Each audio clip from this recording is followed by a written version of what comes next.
জীবনটা দেখে উপায় নেই সে কে।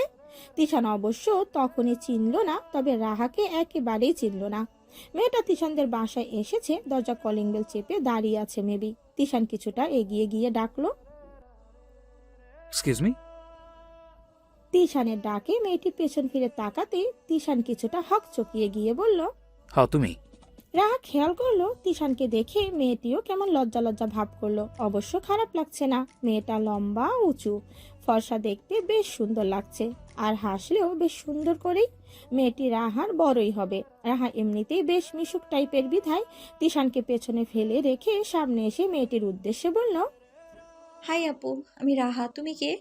মেয়েটি ফের হাসলো। বুঝলো রাহা বেশ চঞ্চলা আর বাচ্চা সুলভ একটা মেয়ে। আসলে ছোট্ট থেকে আদর আহ্লাদ পেয়ে বড় হয়েছে, তো তাই তার মধ্যে বাচ্চা মোটা এখনো রয়েছে। তাছাড়া আমরা যারা কষ্টের সাথে প্রতিনিয়ত যুদ্ধ করি কেবল তারাই ম্যাচিওর। যারা দুঃখ কষ্ট অভাব অনটন কোনো কিছুর সাথে জীবনযাপন করেনি তারা সব সময় জীবনটাকে সহজ সরল মনে করে।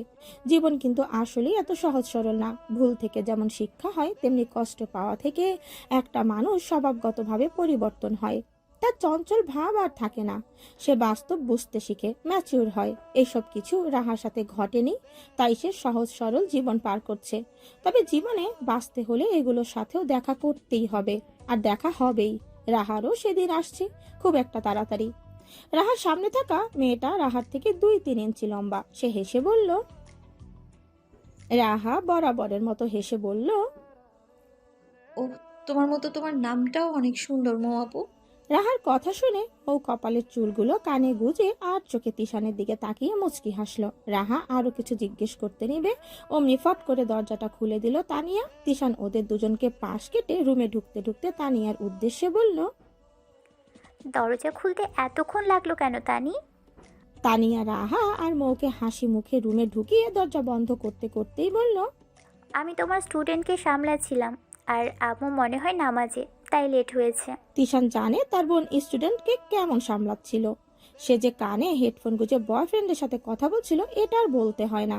এর মধ্যেই তিশানের আম্মু রোকেয়া বেগম নামাজ শেষ করে ড্রয়িং রুমে আসতেই রাহা গিয়ে আহ্লাদ করে ওনাকে জড়িয়ে ধরলেও উনি হাতের সাহায্যে রাহাকে কাছে টেনে মৌকে উদ্দেশ্য করে হেসে জিজ্ঞেস করলো, মৌ যে বলে কয়েও তো আমাদের বাসায় আনতে পারি না, আজ কি মনে করে?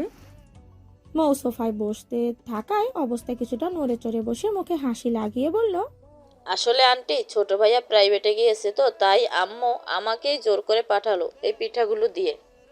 রাহা ততক্ষণে বুঝতে পারলো মৌ তিশানদের বাসায় নিচতলার ভাড়াটিয়া। তিশানের আব্বু ওসিউল রহমান দোতলা বাড়ি করেছে। উপরতলা ছাদ সহ সম্পূর্ণটা তিশানরাই থাকে, আর নিচতলা ভাড়ায় দিয়ে রেখেছে আপাতত। নিচতলায় আসা সব ভাড়াটিয়াদের সাথে রাহার বেশ মাখামাখি সম্পর্ক হয়ে যেত। সে নিজেই সবার সাথে আড্ডা দেওয়া শুরু করত। মৌরা যে নতুন এসেছে সেটা বুঝতে বাকি রইল না, তা না হলে মৌকেও সে চিনত। অবশ্য এখন থেকে মৌয়ের সাথে আড্ডা দেওয়া শুরু করবে নিশ্চিত। রুমে প্রায় 7-8 জন ছেলে মেয়ে বই খাতা কলম নিয়ে বসে আছে। দেয়ালে টানানো হোয়াইট বোর্ডের টিচার গ্রামার বুঝাচ্ছে। এখানে সবাই একই ক্লাসের নয়, তবে সবাই গ্রামার আর ম্যাথ শিখতে এসেছে। সবগুলো 8, 9, 10 এর স্টুডেন্ট হওয়াতে বেসিক পার্টনারগুলো সবাইকে বুঝিয়ে দেওয়াটাই তিশানের পড়ানো। রাহা নিজেও ম্যাথ আর ইংরেজি গ্রামারে কিছুটা দুর্বল, আর বাকি সাবজেক্টগুলো মোটামুটি ভালোই আয়ত্তে আছে। সবার মনোযোগ তিশানের দিকে। সবাই তিশানকে বেশ ভয় পায় বিধায় তিশান যখন পড়া বুঝায় তখন সবাই একদম সাবধানে থাকে, আর অবশ্যই দৃষ্টি তিশানের দিকে থাকতে হয়। তা না হলে তিশান হুট করেই পড়া ধরবে, তারপর না পারলে কানে ধরিয়ে দাঁড় করে রাখবে। সবার বেশ মনোযোগ থাকলেও রাহা সামনে বই খুলে রেখে কলম কামড়াচ্ছে, আর তিশানের দিকে কতক্ষণ তাকায়, আবার বাকি স্টুডেন্টের দিকে কতক্ষণ তাকায়। তিশানের নজরে আসতেই তিশান এক ধমকে বলল, রাহা, কামড়া কামড়ে বন্ধ কর, তুই কি বাচ্চা? তিশানের নজরে আসতেই তিশান এক ধমকে বলল। তিশানের মুখে এমন শব্দ শুনে উপস্থিত সবার হাসি পেল ঠিক, কিন্তু লুকিয়ে হাসতে হলো সবাইকে। কিন্তু তিশানের ধমকে আনমহা রাহা একদম ভয় পেয়ে উঠল, সাথে সাথে বুকে থুতু দিল। এটা দেখে তিশান আরো রেগে গিয়ে বলল, এগুলো কোন ধরনের কর্মকাণ্ড? তুই কি আনকালচার? এতগুলো মানুষের সামনে কলম কামড়াচ্ছিস, বুকে থুতু দিচ্ছিস? What nonsense! রাহা জানে তিশান যে ঠিক এভাবেই তাকে সবার সামনেও কথা শোনাতে দ্বিধাবোধ করে না।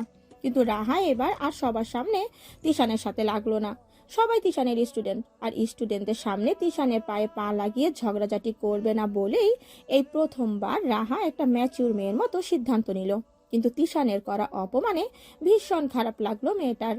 সবার সামনে এভাবে বলল তাকে। কয়েকটা ছেলে মেয়ে রাহার দিকে তাকিয়ে মিটিমিটি হাসলো। রাহা আর চোখে দেখলো তাদেরকে, তারপর তিশানের দিকে তাকালো। মিটিমিটি হাসা ছেলে মেয়েগুলোকেও তিশান ধমকালো। বোর্ডে দেওয়া লেখাগুলো ঘাড় নিচু করে এক নাগারে বিরতিহীনভাবে লিখলো রাহা। লেখা শেষ হতেই ডান হাতের সাহায্যে চোখটা মুছে উঠে চলে গেল। উপস্থিতি কেউই রাহার যাওয়ার পানে তাকানোর সাহস পেল না। তবে তিশান ঠিকই খেয়াল করলো রাহা রুম থেকে বের হয়ে গিয়েছে। ড্রয়িং রুমে আসতেই দেখলো মৌ এখনো যায়নি। তানিয়া আর তার মা মিলে তাকে ঘিরে আড্ডা করছে। রাহা তাদেরকে দেখেই সম্পূর্ণ মুখটাকে হাসি টেনে নিয়ে আসলো। সবার মাঝে গিয়ে বসে পড়লো। তানি রাহাকে কাছে টেনে নিয়ে বসিয়ে জিজ্ঞেস করলো, কি ব্যাপার স্যার, বকাঝকা করেনি নাকি? ভালোই ভালোই পড়ে চলে আসলি যে। আজকে জানিস, আজকে লাগিস নাই ঝগড়াঝাটি। রাহা একেবারে পাত্তা না দিয়ে বলল, আমি শুধু ঝগড়াঝাটি করি নাকি? আমি ভালো হয়ে যাচ্ছি, চিন্তা করো না, আর ঝগড়াঝাটি করবো না আমি। রাহার স্বরে অভিমান। তবে তানি সেটা বুঝতে পেরেও এড়িয়ে গেল এই মুহূর্তে। রাহা খেয়াল করলো মৌ কেমন করে রাহা আর তানিয়ার দিকে তাকিয়ে আছে। মৌয়ের উদ্দেশ্যে এবার রাহা বলল, আপু, তোমরা বুঝি নতুন এসেছো? মৌ হেসে মাথা নাড়িয়ে বোঝালো নতুন এসেছে। রাহা ফের জিজ্ঞেস করলো, তুমি কি পড়াশোনা করো আপু? কিসে পড়ো তুমি? মৌ আবারও হেসে বলল। রাহা বাহবা দিয়ে বলল, বাহ, তুমি তো সিনিয়র আপু। তুমি নিশ্চয়ই অনেক ব্রিলিয়ান্ট স্টুডেন্ট, তাই না? মৌ কিছু বলার আগেই রোকেয়া বেগম আয়েশ করে বলল, হ্যাঁ, মেয়েটা নাকি অনেক ব্রিলিয়ান্ট। তিশান বলল গতকাল সে আবার এসব ব্রিলিয়ান্ট ভদ্র সভ্য মেয়েদেরকে আলাদা লিস্টে রাখে কি না। রোকেয়া বেগমের কথায় মৌ তো খুশিতে আধখানা হয়ে গেল। তবে রাহা খুশি হতে পারলো কিনা বোঝা যাচ্ছে না। তাও মুখের হাসি বজায় রাখলো। এর মধ্যেই বাকি স্টুডেন্ট ছুটি হয়ে গেল। সবাই বের হওয়ার সময় তাদের মধ্যে একজন, যার নাম লামিয়া, সে এগিয়ে এসে তিশানের আম্মু রোকেয়া বেগমকে সালাম দিয়ে গেল। রোকেয়া বেগম হাসি হাসি মুখ করে, সে কি প্রশংসা মেয়েটার! সে নাকি প্রতিদিন আসা যাওয়ার সময় তাকে সালাম দেয়। তানিয়া মায়ের এমন কথা শুনে হেয়ালি করেই বলল, দেখো গিয়ে হয়তো তোমার ছেলের বউ হতেই এত সামাল কামাল। রোকেয়া বেগম মাথা নাড়িয়ে বলল, হলেই বাকি, মেয়েটা তো দেখতে শুনতে মাশাল্লাহ। তানি কিছু বলার আগেই তিশান উপস্থিত হয়ে গম্ভীর কণ্ঠে বলল, তাই বলে যাকে তাকে বউ বানিয়ে দিবে নাকি? রোকেয়া বেগম আহ্লাদ করলেই বলল, আমার সোনার টুকরো ছেলের জন্য কি আর যাকে তাকে নেওয়া যায় নাকি? তিশান আর চোখে মৌকে দেখলো। মৌ নিজেও তিশানের দিকে তাকালো। রাহা, মৌ আর তিশান দুজনকেই দেখলো। তানি আবার সব কয়টাকেই নজর দিল। তিশান কথা এড়িয়ে গিয়ে রাহার উদ্দেশ্যে বলল, কি ব্যাপার, তুই বাসায় যাচ্ছিস না কেন? আমি তোকে দিয়ে আসবো এটা ভেবে থাকলে কিন্তু ভুল ভাবছিস। আমি পারবো না। রাহা তিশানের দিকে তাকালো বেশ তেজ নিয়েই। হয়তো এক্ষুনি অনেক কিছু বলে দিত, কিন্তু কেন জানি না পারলো না। মনে হচ্ছে রাহা আর ঝগড়া করতেই পারে না, কিংবা মুখ দিয়ে কথা বের হয় না। যে মেয়ে শুধু শুধু হাজারটা কথা শুনিয়ে দিত তিশানকে, সে কিনা আজকে হুট করে কিছু বলতে পারছে না। কারণটা হয়তো মৌ। রাহা চাচ্ছে না মৌয়ের সামনে তিশানকে কিছু বলতে। আর আগে তিশানের প্রতি আলাদা একটা অধিকার বোধ কাজ করতো, যেটা থেকে রাহা শুধু শুধু তিশানের সাথে লাগতো। কিন্তু এখন তার মনে হচ্ছে তিশানের ওপর অন্য কারো অধিকার। তিশানের কথায় তানিয়া আর তার মা তিশানকে ধমকাধমকি দিচ্ছে। তবে রাহা মুখে কিছু বলল না তিশানকে, শুধু মুচকি হাসলো একটু। তারপর উঠে তানি আর তার খালামণিকে বিদায় দিল। মৌকেও টাটা দিতে ভুলল না। বের হয়েই সোজা নিচে নেমে গেল। পা কেমন আটকে গেছে, হাঁটতে পারছে না, মনে হচ্ছে পা নড়ছে না। নিচে এসে সিঁড়িতেই ধপ করে বসে পড়ল। কষ্ট কাকে বলে মেয়েটা জানে না, তাই এটা ঠিক কষ্ট যে উপলব্ধি করতে ব্যর্থ হলো। ভেবে নিল জ্বর আসবে, আর তাই মাথা ধরেছে। সিঁড়িতে বসে কয়েক মিনিট মাথায় হাত দিয়ে বসে রইল। তার মাথায় অন্য কিছু নেই আপাতত, কারণ সে অন্য কিছু উপলব্ধি করার সময় না। 10-12 মিনিট পর রাহা বুঝতে পারল বাসায় যেতে হবে এবার, কারণ সন্ধ্যা প্রায় গাঢ় হচ্ছে। অন্ধকার ছেয়ে যাচ্ছে আশপাশটা। রাহা সিঁড়ি পেরিয়ে গেটের কাছে আসলো। এলোমেলো পায়ে গেট পেরিয়ে রাস্তায় নামলো। কি জানি মনে করে পেছন ফিরে তাকাতেই দৃষ্টি একদম দোতলা বাড়ির ছাদে চলে গেল। অমনি রাহার বুকের ভেতরটা কেন জানি ধক করে উঠল। তিশান মোর সাথে দাঁড়িয়ে আছে ছাদে। পরপর 2 দিন রাহা বিছানা থেকে উঠতে পারল না। সেদিন গুড়ি গুড়ি বৃষ্টিতে ভিজে আসার কারণেই এই জ্বর। জ্বর আসার পূর্বাভাস হিসেবে ছিল সেদিন তার মাথা ব্যথাটা, তাছাড়া অন্য কিছু নয়। এমনটাই উপলব্ধি করলো রাহা নিজে। আজ কিছুটা সুস্থ মনে হচ্ছে মেয়েটাকে। শরীর থেকে জ্বরটা চলে গিয়েছে, তবে শরীর বেশ দুর্বল। মুনতাহারা 3 রাত এক করে মেয়ের পিছনে পড়ে আছে। এখন যেটা লাগে সেটাই করছে। সামনে মেয়েটার এক্সাম।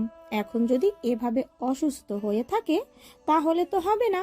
জ্বরটা একটু কমতেই রাহা মায়ের কাছে বায়না ধরলো তার নাকি আইসক্রিম খেতে ইচ্ছে করছে। এমন কথা শুনে যে কারো মায়ের মাথায় আকাশ ভেঙে পড়তে পারে, কিন্তু কিচ্ছু করার নেই। যেই মেয়ে মুখে কিচ্ছুটি তুলছে না সে যে এখন মুখ খুলে কিছু খেতে চেয়েছে, সেটাই তো অনেক কিছু। কিন্তু রাহাকে একা বাসায় রেখে মুনতাহারা আইসক্রিম আনতে বাহিরে কিভাবে যাবে সেটা ভেবেই হতাশ হলো। রাহা অবশ্য বলেছে সে একা থাকতে পারবে, কিন্তু উনি তাতে নাকচ করে দিল। কিছুটা ভেবে ফোনটা হাতে নিয়ে কাউকে কল করে মুনতাহারা মেয়ের জন্য আইসক্রিম নিয়ে আসার কথা জানালো। রাহার কথা বলতে ভালো লাগছে না বিধায় মুখ খুলে জিজ্ঞেস করলো না যে কাকে পাঠিয়েছে। সুস্থ থাকলে এতক্ষণে মুখ দিয়ে কত কথা যে বের হতো। দুর্বল শরীর নিয়ে বিছানার এক কোণে চুপটি করে বসে আছে রাহা। এর মধ্যেই রুমের মধ্যে আবিষ্কার করলো যে কেউ এসেছে।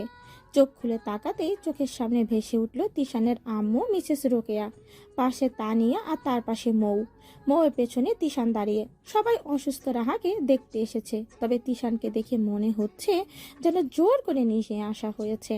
সবাইকে দেখেই রাহা লাফ মেরে উঠে পড়ল বিছানা থেকে। তানিয়াকে 2 হাত দিয়ে জড়িয়ে ধরে বলল, ওমা তোমরা জানো তানিয়াপু, তোমাদেরকে দেখে আমার শরীর ভালো হয়ে গিয়েছে মনে হচ্ছে। আমার তো অনেক ভালো লাগছে এখন। রোকেয়া বেগম বোনের মেয়েটাকে নিজের মেয়ের চেয়েও বেশি আদর করে। হরেক রকমের আচার পিঠা এটা সেটা নিয়ে চলে এসেছে। বোনের থেকে শুনেছে মেয়ে কিছু খায় না। এনেই সব রাহার সামনে ধরলো। রাহা রোকেয়া বেগমের শরীর ঘেঁষে বসে বলল, খালামণি, এসব কিছু খাবো না আমি। তোমাদেরকে দেখেই তো আমার মন আর শরীর দুটোই ভালো হয়ে গেছে। রোকেয়া বেগম মজা করে বলল, তো এটা আগে বলবি না? আগে জানলে তো জ্বর আসার সাথে সাথে ঔষধ হয়ে চলে আসতাম তোদের বাসায়। ওনার কথায় সবাই হেসে দিল। রাহা মৌকে নিয়ে এগিয়ে এসে হেসেই বলল, ও আপু, তুমিও আমাদের বাসায় আজকেই প্রথম আসলে। জানো আমার যে কি খুশি লাগছে না। তুমি দাঁড়িয়ে আছো কেন, বসো না। মৌ রাহার কথা মতো মুখে হাসি ঝুলিয়ে এক পাশে গিয়ে দাঁড়ালো। রাহা এবার দাঁড়িয়ে থাকা তিশানের দিকে তাকিয়ে বলল, তিশান ভাইয়া বসো। তিশান অবশ্য কিছু না বলেই তার মায়ের পাশে গিয়ে বসলো। রাহা মেহমান দেখে ব্যস্ত হয়ে গেল মনে হচ্ছে। এদিক সেদিক দৌড়াচ্ছে সে। অবশ্য সবটা মৌয়ের জন্য, কারণ মৌ নতুন মেহমান, তাই আলাদা একটা আপ্যায়ন করা লাগে। আর বাকিরা তো প্রায় আসা যাওয়ার মধ্যেই থাকে, কিন্তু রাহা বেশ খুশি হয় যদি তাদের বাসায় মেহমান আসে। এর মধ্যেই বাইরে থেকে আইসক্রিম নিয়ে হাজির হলো ছাদের ঘরে থাকা ছেলে ইবরাজ, যাকে ছোট করে সবাই রাজ বলেই ডাকে। দেখতে সুদর্শন হলেও পাড়ার মুরব্বীরা তাকে তেমন পছন্দ করে না, কারণ রাত বেরাতে বাসায় ফেলে। বাহিরে সে কি কাজ করে এটাও কেউ জানে না।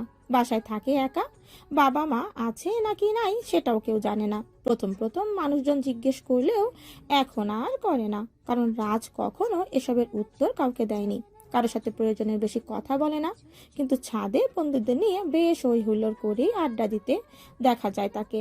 দিন নাই রাত নাই যখন তখন ছাদে পড়ে পড়ে ঘুমায়। কখনো সিগারেট ফুঁকে, কখনো বা গিটার বাজিয়ে বেসুরে গান গাইতে থাকে। এতে কারো সমস্যা হচ্ছে কি হচ্ছে না তাতে কার কোনো খেয়াল নেই। ছাদের ঘরটাতে থাকে বলেই ছাদে তার এই রাজত্ব। বাকি ভাড়াটিয়ারা অবশ্য বাড়িওয়ালাকে ফোন করে জানিয়েছে এই ছেলেকে যেন বাড়ি থেকে চলে যেতে বলে, তা না হলে তারা বাড়ি ছেড়ে দিবে। কিন্তু বাড়িওয়ালা বলেছে যার ভালো লাগবে সেই থাকুক, আর ভালো না লাগলে চলে যাক। এরপর আর কি, যাদের থাকার দরকার তাদের ছাদকে ইগনোর করেই থাকতে হচ্ছে। তাছাড়া আর কোনো সমস্যা অবশ্য রাজ করে না। তবে সমস্যা হিসাবে দেখলে এগুলো সমস্যা, তা না হলে এগুলো তেমন সমস্যা না।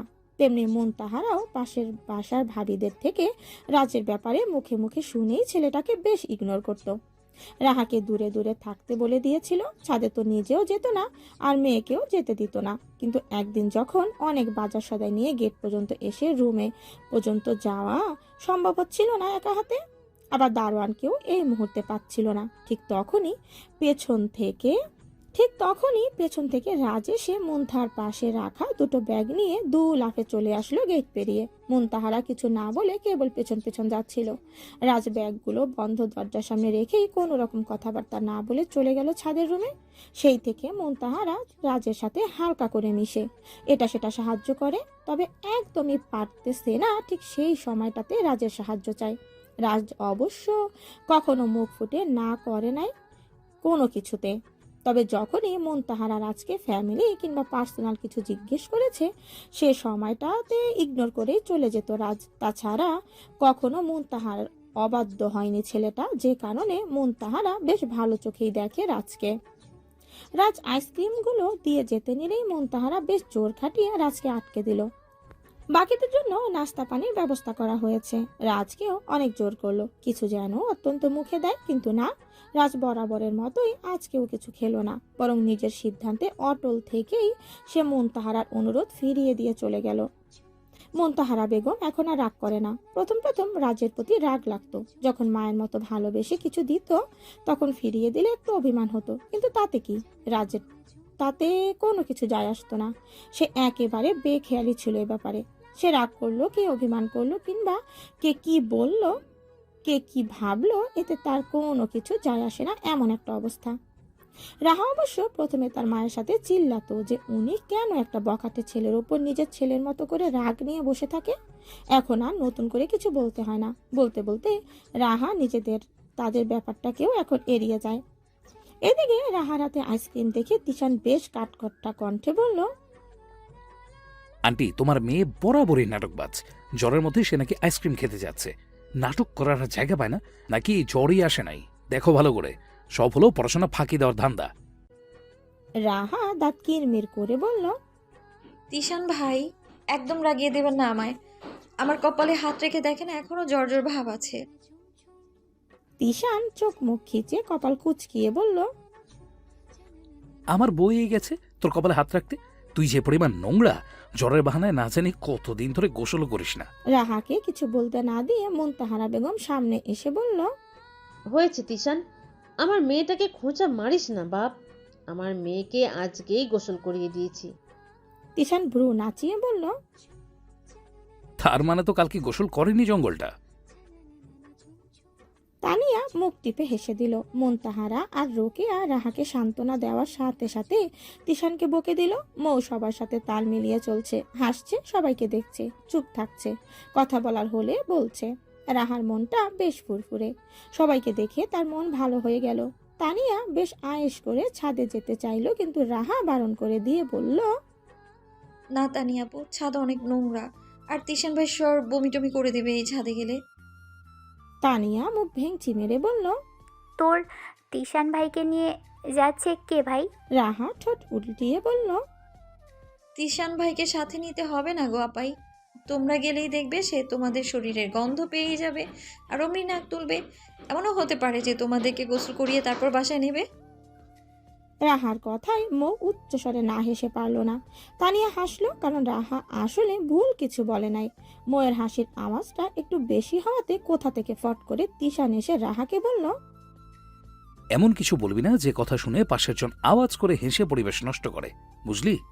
রাহা বোকা বোকা চোখে তিশানের যাওয়ার পানে তাকিয়ে থেকে বিড় বিড় করে গালি দিয়ে শব্দ করে বলল, আমাকে কথা না শোনাইলে ওই বজ্জাত পোলার পেটের ভাত হজম হয় না তো। হাসলো কে আর কথা শোনাইলো কাকে রে? মৌ পাশ থেকে বলল, তোমার ভাই তোমাকে খুব ভালোবাসে তো তাই শাসনে রাখে।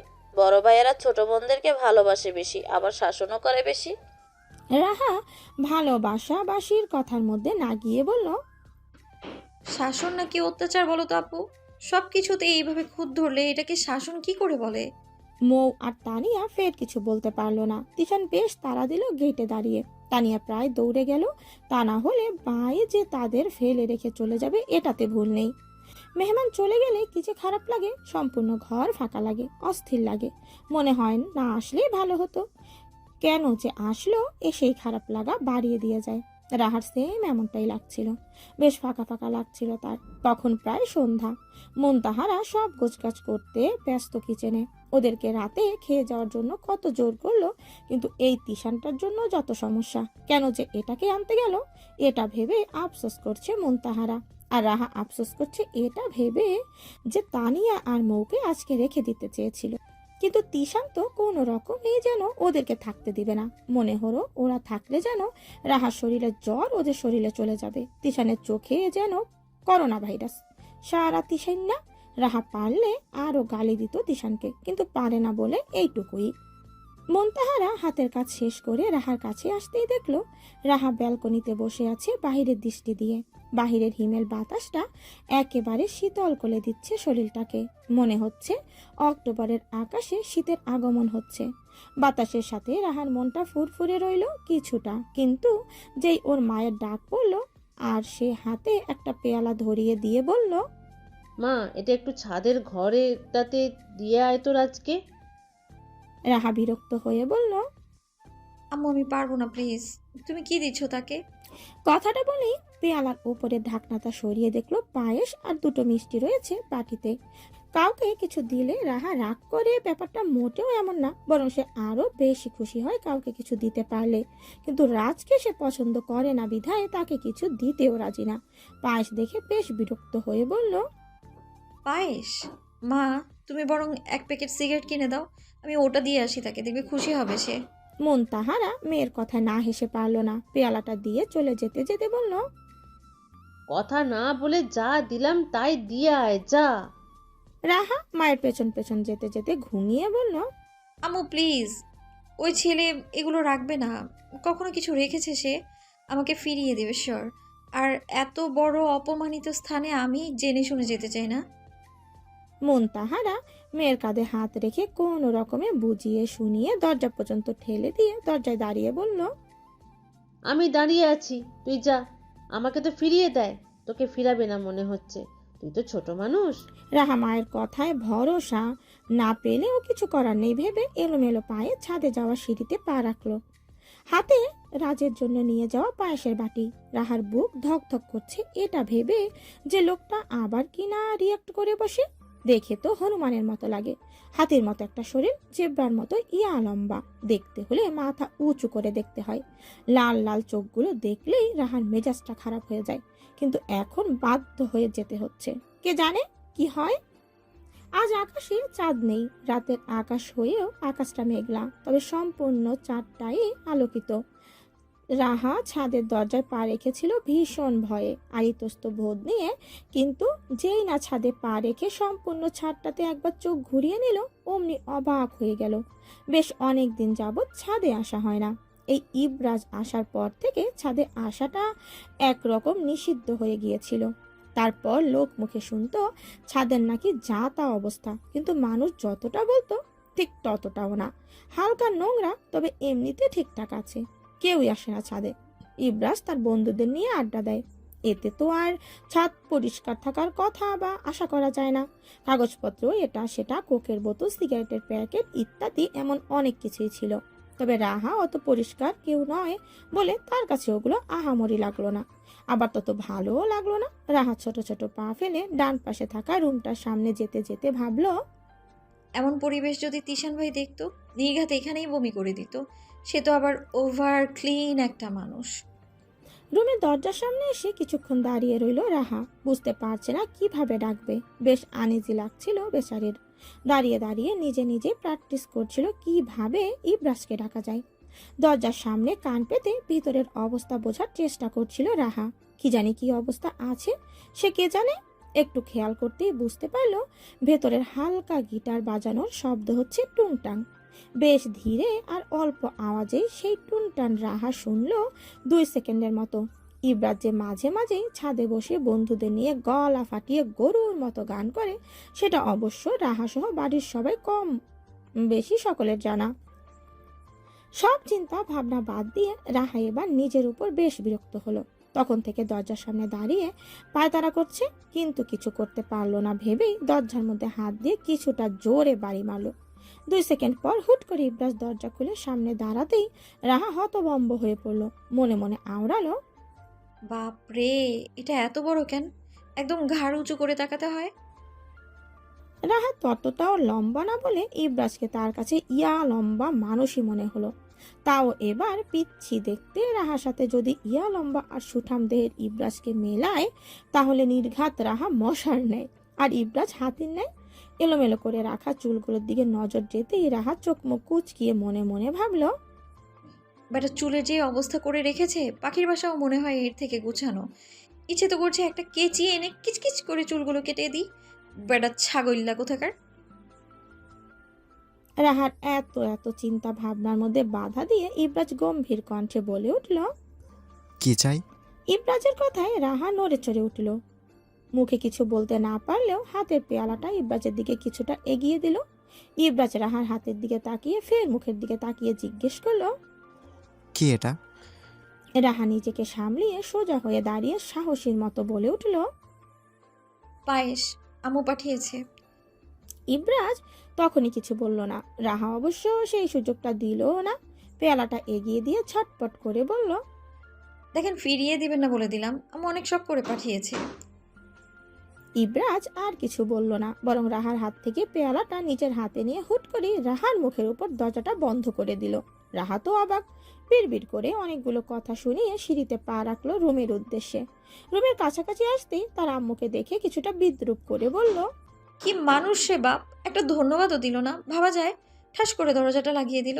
মনে হচ্ছে দরজা, জানালা, খাট, কাঁথা, বালিশ, রুমের সব কিছু এবারের দ্বারা অত্যাচারিত হয়। মন তাহারা মেয়েকে নিয়ে রুমে ঢুকতে ঢুকতে বলল, রে, ওই ছেলের ধন্যবাদের জন্য কেন তোর এত আফসোস লাগছে শুনি? রাহা মায়ের দিকে তাকিয়ে চোখ মুখ খিচে একটা ঝাড়ি মেরে রুমে চলে গেল। মন তাহারা মেয়ের কাণ্ডে প্রতিবারের মতো না হেসে পারে না।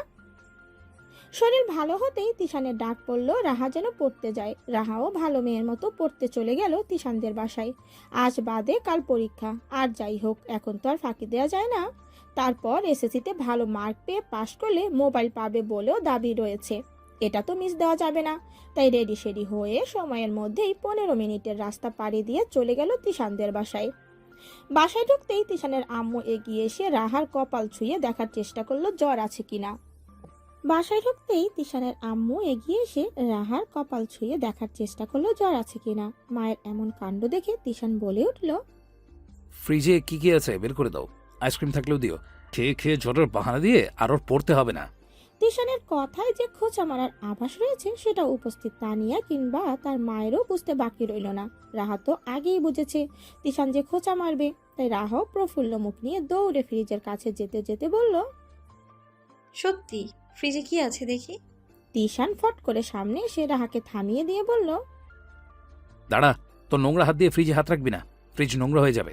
টাকা দিয়ে বুয়া রাখি এগুলো পরিষ্কার করার জন্য, আর তুই কিনা অপরিষ্কার করে দিয়ে যাবি।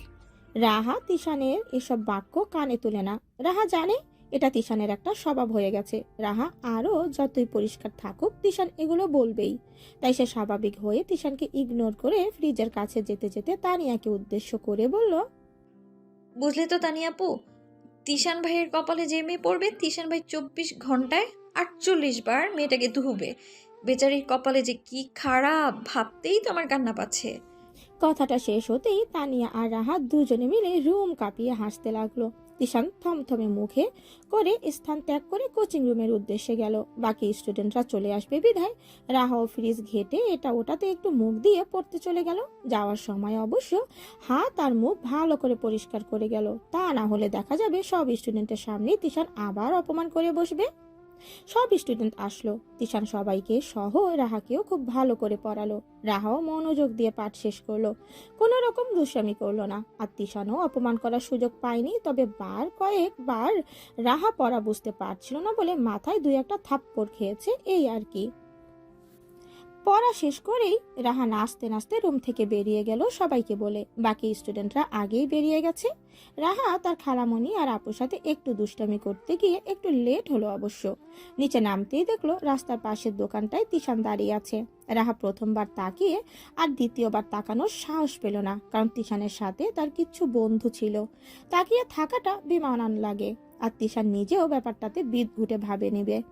সে ভালো কিছুকেই ভালোভাবে নেয় না, আর খারাপ কোনো কিছু নিবে তো দূরে থাক। রাহাত আর খালামণিদের সাথে কথা বলার সময় তিশান নিচে নেমেছে, এই হিসাবটা মিলিয়েই রাহা বাসার উদ্দেশ্যে হাঁটা ধরল। তিশানদের বাসা থেকে একটু দূরে আসতেই পেছন থেকে কেউ ডাকলো,